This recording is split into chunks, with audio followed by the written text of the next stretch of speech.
Bien, mesdames, messieurs, nous en sommes maintenant à votre capsule divertissement.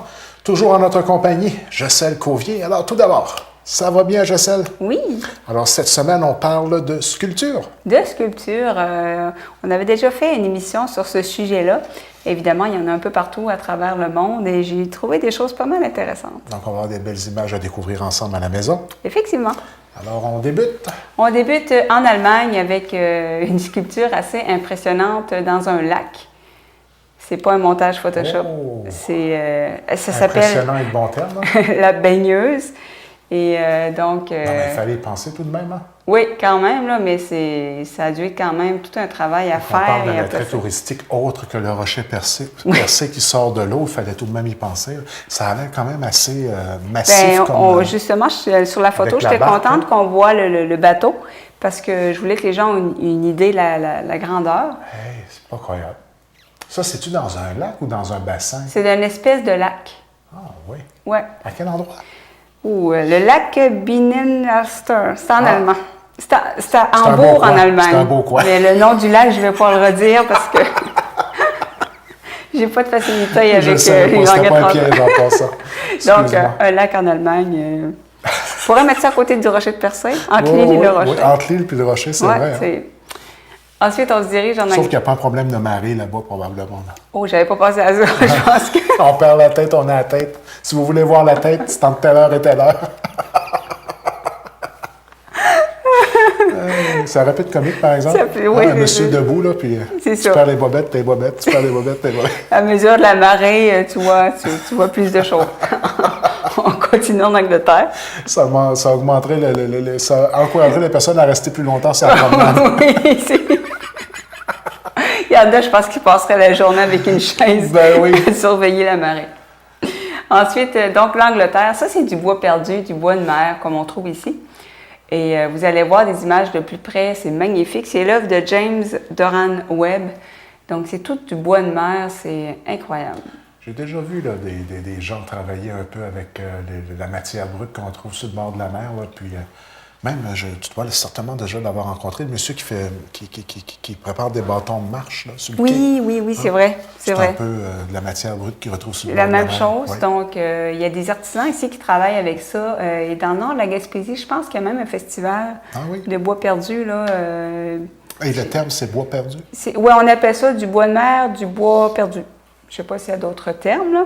Donc, très, très impressionnant. Ensuite, on se transporte à Tokyo, au Japon. Alors, c'est impressionnant. Ben oui. Ça, j'ai vu ça dernièrement à Ottawa. Oui? Une sculpture pratiquement semblable. Ah oui? Oui. Donc, c'est la maman araignée. Près de l'université de Carleton. Oui. J'étais allé là comme conférencier, puis il y avait c'est pratiquement semblable. Ah ben c'est peut-être, des fois, il y a des œuvres qui sont déménagées d'un endroit à l'autre dans le monde. Donc, c'est peut-être la même araignée. C'est un bronze, c'est fait à glacier aussi et du marbre. Ça mesure 30 pieds de haut quand même. Donc, et à peu près avec les mêmes proportions. Je t'ai montré la photo, j'avais pris une photo à ce moment-là. Ah oui, wow! Ben c'est peut-être la même œuvre qui s'est transportée. Bon, je pense plutôt peut-être inspirée, mais ça m'étonnerait que ce soit la même. Là, mais après la capsule, je te montrerai ça. Ah, bien, je vais voir ça. Ensuite, on se transporte en Grande-Bretagne. Ça s'appelle Hors d'usage. C'est à Kingston upon Thames. C'est 12 boîtes de téléphone classiques. Donc, c'est la fin de l'ère des boîtes de téléphone, évidemment avec les téléphones cellulaires. Ah. Donc, c'est une sculpture pour symboliser la fin d'une ère. Carrément. Oui. Donc, c'est original. Ensuite. On en a encore, nous, ici, hein? Oui. Nos petits coins TELUS. Ça a résisté. Il n'y a pas grand monde je ne vois pas souvent des gens à l'intérieur, mais on a quelques points, là. Je pense, entre autres, sur IGA, Marché Guy des Bois, il y en a une. Oui. Y en a-t-il une encore à Petro-Canada? Il y en avait une. Je ne sais pas si elle est là encore. Il y en avait une, mais... C'est les 3 places que je me rappelle. C'est vrai qu'avec les téléphones cellulaires... C'est pas hot, hein, être dans une boîte téléphonique avec le boîtier. ça fait longtemps que j'ai pas été dans une boîte téléphonique. Honnêtement, là... T'étais à fine pointe quand t'es là-dedans. Oui, c'est... Ouf, c'est... Ouais, toute une expérience. Ensuite, on se transporte au Qatar, à Doha. Donc, c'est une sculpture qui s'appelle « Les forces de la nature ». OK, il y en a une... Ah, il y a une image qui ne fonctionne pas. Donc, on va se diriger, je crois, à Rome. C'est possible? Oui, voilà. Ah, Ça, c'est assez particulier. C'est la Louve Capitoline. C'est une des sculptures les plus visitées dans le monde. Et honnêtement, quand je l'ai vue la première fois, j'ai dit, qu'est-ce que c'est ça, en bon français? dans le monde. Oui, effectivement. Et c'est pour ça que je l'ai mis. J'ai essayé de voir qu'est-ce que ça représente. Donc, c'est un bronze du 12e, 13e siècle. C'est la légende de Romulus et Rémus, qui étaient orphelins dans un panier d'osier, qui auraient été recueillis par une louve qui les aurait élevés. Évidemment, c'est une légende. Et ensuite, ils sont retournés sur le lieu de leur naissance et ont fondé la ville de Rome.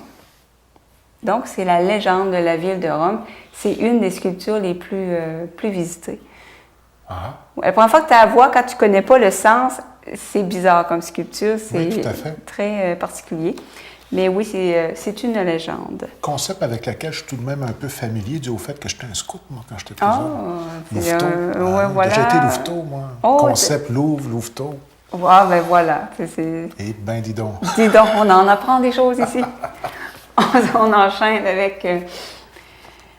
J'aime beaucoup, beaucoup les sculptures équestres et ça, c'est magnifique. C'est à Saint-Pétersbourg, en Russie. C'est une sculpture d'Étienne Maurice Falconet. C'est Pierre le Grand qui est représenté.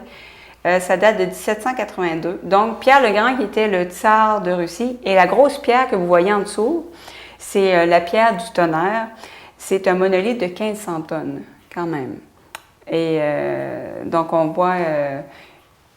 voit Catherine, c'est elle qui a commandé l'œuvre et c'est magnifique. Comme je disais, moi, les sculptures de chevaux, de cavaliers, je trouve ça vraiment magnifique. Et la position avec laquelle on voit le cheval, on se demande, c'est bien balancé comme structure, c'est là depuis longtemps. Non? Ah, c'est là depuis longtemps. Et ce que vous voyez, c'est lorsqu'on a déplacé le monolithe de 1500 tonnes.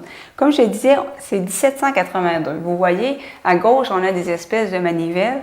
C'est impressionnant quand même avec les moyens du temps qu'on arrivait à transporter. Et on l'a transporté un petit bout par la mer aussi. Ah oui. Ouais, donc, et ce que vous voyez, c'est durant la Seconde Guerre mondiale, on l'avait recouverte de sacs de sable pour éviter qu'elle soit endommagée par les bombardements.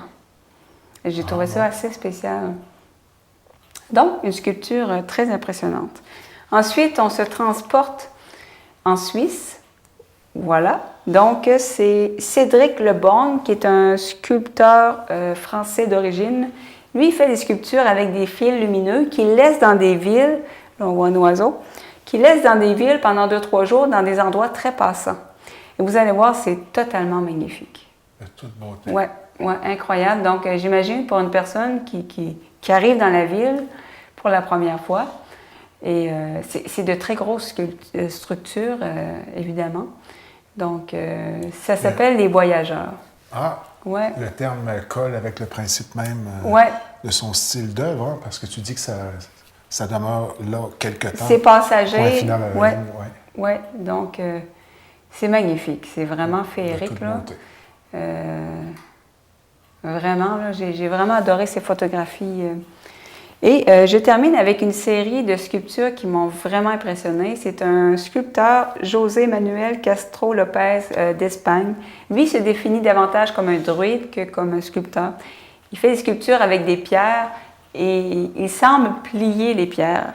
Donc, vous allez voir, là, on ne connaît pas cette technique, mais c'est totalement incroyable. Hey, c'est vraiment spécial. Donc, lui, il fait ça, c'est des pierres... D'autant plus qu'il garde la technique secrète, non? Oui, évidemment. On se pose la question. C'est fait avec du quartz, avec du granit, des pierres extrêmement dures. Ouais. Donc, on ne sait pas est-ce que c'est avec de la chaleur, avec... du semblage. Du semblage, mais c'est incroyable, hein, ça donne vraiment... L'impression d'être plié. Oui, d'être malléable, comme de la plasticine, finalement. Ben oui. Donc... hey, c'est spécial. C'est quelque chose, hein? Incroyable. Donc, ça doit prendre énormément de temps pour faire il y a quelque chose qui me dit que cet artiste-là, il ne fitait pas dans le formatage scolaire habituel. Effectivement, pour faire une suite à l'émission. Ah, c'est incroyable. L'illusion, Oui, elle est vraiment présente. Là. c'est vraiment... Ce sont des œuvres qui attirent le regard lorsque on en possède une dans son Ah, jardin c'est quelque on intéresse chose, ça, là. c'est spécial. Ben oui, on dirait vraiment, comme je vous Comment est-ce dis, qu'il a fait pour faire ça? c'est de la pierre extrêmement Difficile, oui. dure, là. C'est pas malléable, là. Donc, c'est très, très impressionnant. Donc, ça fait un petit peu le tour des sculptures à travers le monde et ça nous fait voir, comme tu disais, des artisans qui n'ont pas nécessairement appris à l'école, mais qui avaient un talent, un don pour faire des choses comme ça. Mon instinct me dit qu'il pourrait peut-être avoir une suite au sujet de cette semaine. Hein? Effectivement, parce qu'il y en avait d'autres. Donc, sûrement une suite. Alors, suivez la série de près et la beauté de la chose. Ça revient la semaine prochaine. À la semaine prochaine.